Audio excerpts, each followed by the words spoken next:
A KR10 owner posted a video on YouTube where he said his KR10 was leaking, and he showed a picture of this fitting and showed where the leak was actually coming out, and they were asking for help. Don't know if they ever got the help. I was a pretty sick guy last July. Apparently I had a blood clot developing in my heart, and wasn't in the best of condition, and certainly wasn't watching a lot of videos on YouTube. But I was doing some work on the Krystal Pure Guy channel this morning and saw this. So I thought I would take a short video and show customers the reasons why that may have been leaking. And reason number 3 could possibly be this white line that connects right here to this John Guess fitting. Sometimes if that line has sort of a jagged edge on it, if there's not a good clean even cut, that could potentially cause a drip. And the solution is very simple.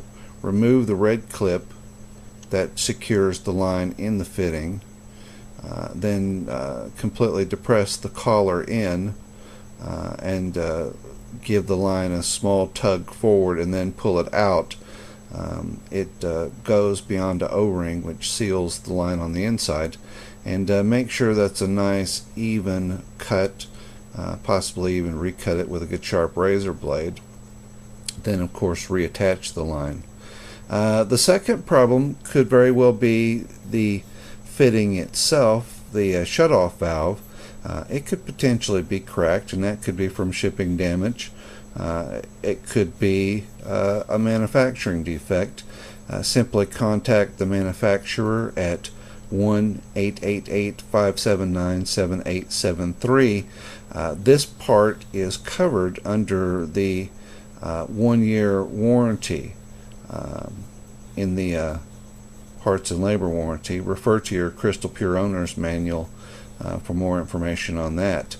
The most common reason why there is a leak at this particular part of the RO, what I have seen over 6.5 years, is it will typically leak from right where my finger is pointing. There's a nylon bushing that screws into the end of the RO, and it also screws into the shutoff valve, and then the shutoff valve screws onto the bushing. That's how this is attached to the RO system. And as you can see, as I pan back, you'll notice that that's coming out from the RO about 1.5 to 2 inches.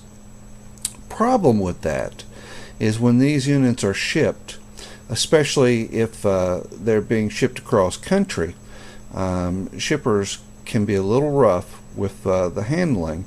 And unfortunately, up to when I left the company in October of 2012, this shutoff valve was not being protected when the units were being packed for shipping. They would pack bubble wrap around the entire unit, and even sometimes put bubble wrap between the box and the shutoff valve.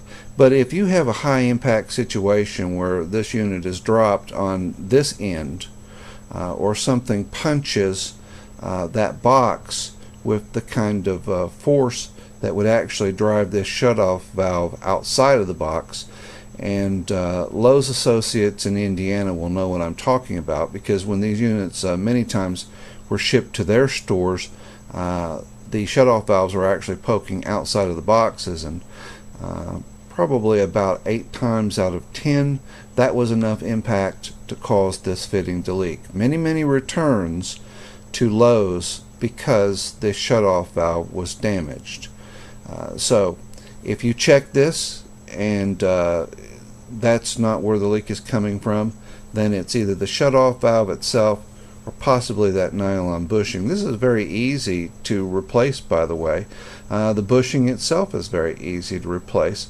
It's a simple matter of removing this line, shut off the water, shut off your main shutoff valve under the sink, so that you kill the water pressure to this fitting, and then simply remove the line as I instructed you before, and this shutoff valve will screw off first. Sometimes the bushing will screw out of the casing, and sometimes the shutoff valve will just simply screw off of the bushing.